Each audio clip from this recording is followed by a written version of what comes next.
So now it's like personal question. So I have just gone into a creatorpreneurship. I feel that creatorpreneur is excelling.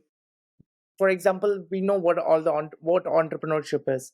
Right? When we are offering services or products to the customers by providing the value is entrepreneurship. So in order for you to start entrepreneurship, you have to be a creatorpreneurship because that way the audiences are going to build trustability and accountability towards you. So, what are the few strategies and techniques that I should follow in order to grow my channel and reach to my target audience? Good. The key to success is continuity, right? Mhm. You continue because you see, we start from where we started at the start was passion, right? You have passion, you do things because it gives you pleasure, not because it gives you money or it gives you Oh yeah. anything else. Because at one stage in your life, you have all this: the pleasure, the money, and everything in the world. But then you feel deep hollow inside, right? Because you don't like what you're doing, right? So the most important thing is you should like what you're doing, right? That's the continuity. Continuity is the most important aspect for here. Um, use a word called creatorpreneurs, right? I want you to be simply an entrepreneur, right? Rather than minoritypreneur, seniorpreneur, or any other shape or form of entrepreneurship.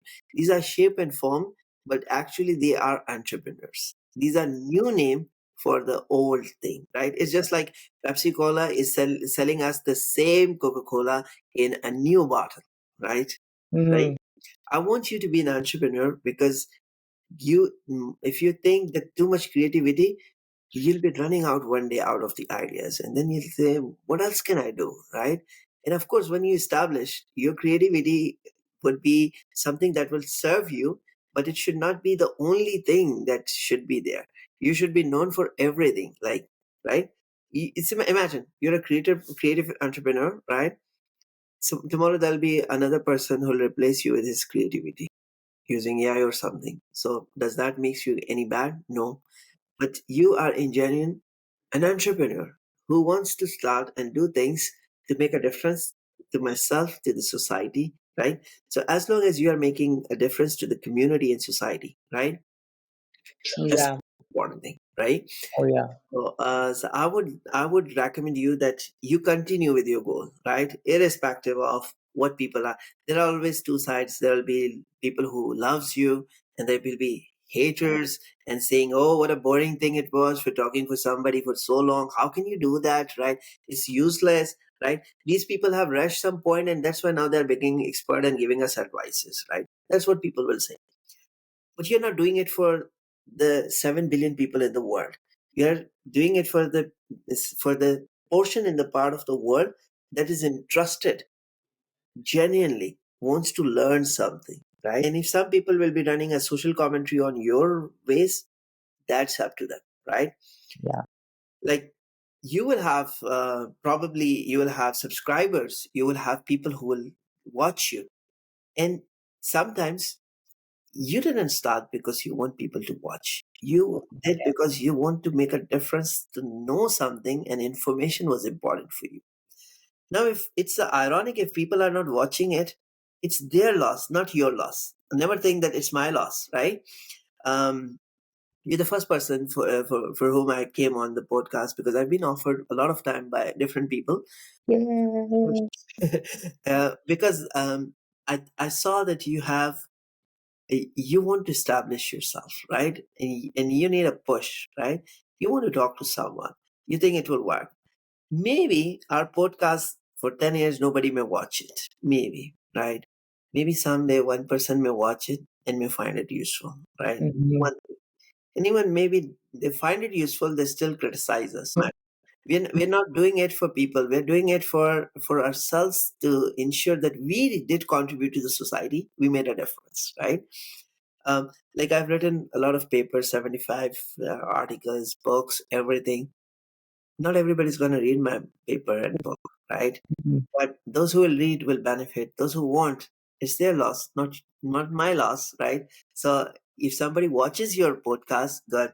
If somebody subscribe, good. If they don't, doesn't matter. You will be successful because you will have the content that you did well for yourself, well for the society. So you're serving the society. Serve the society first, and the subscribers will come, right? And if Yeah. people are hating you and there's a hatred, it's okay. Even there's been like scholars who were asked to drink poison when they said that the earth is not flat, it's round, right? So the society is always against the right people. So if you are right and society is against you at times, so it's okay, right? Doesn't matter, right? One of the tip is consistency. Second is contribute to the society, right? So consistency, contribute to society. See it as your passion, right? It's not it should not be a profession, right? Be genuine to your audience, right? If you don't like something, you say it's my perspective, but I don't want to influence you. This is what it is. And if the people want to watch more people dancing on TikTok rather than using watching something useful, it's unfortunately their loss, not your loss, right? You did your best to educate them, right? So when you sleep at night, you will have no guilty conscience that I did something wrong and I made money out of it. I did something right and I didn't make money out of it, but I'm happy I did something right, right? Moral gray areas will always Oh, be. yeah. Right? So one last question. Hmm. So as a podcaster, how can I gain networkers thereby inviting them for my podcast and building strong relationship with them? See, the most heavily you will rely on is the people first in your circle, right? Asking them to connect you or asking them, and then using once this is done, then you build on and show the clips to you others that this is what our podcast is about and this is how it is, right? And then you can also, if you think that you need some way to keep the finance going, you look for the sponsors that will be presenting this, right? And you will be benefiting from it. So there's a very small circle around you, that is your friends and family. And then the second peer, that's the friends who may know someone. Then maybe extended when you network and you go to workshops and you meet people and say, I run a podcast and I would like to have this, right? And it's published and people would see, we would want to know what is your thought. We'll keep it according to your request as much you want time, right? So that's how you do it. And It's a slowly, snowball effect. So once I get you, I'll just gain the networks using you. Then just expanding the networks using that. yes. So thank you so much for you giving your valuable time. Pleasure is all mine, and I wish you very good luck. And I wish to all those who watch and find this useful, I'll encourage them to subscribe. And if they think that they have something important, they should come and talk to you. That there's something I want to talk about. Maybe there are confessions people want to do, and they don't want to show their faces. But you can make a podcast where people come and tell you, and they, you don't have to show their images, but they want to share their stories. Maybe they have a lot of pain in their life, maybe they had a bad experience. There's a lot of things. Invited, the platform is for everyone, it's for common people, right? It's not for only celebrities or people who are doing well, but even people who are not doing well, but they think they could have done or they have an idea that they want to be stated or shared in the world. it, they can always come, right?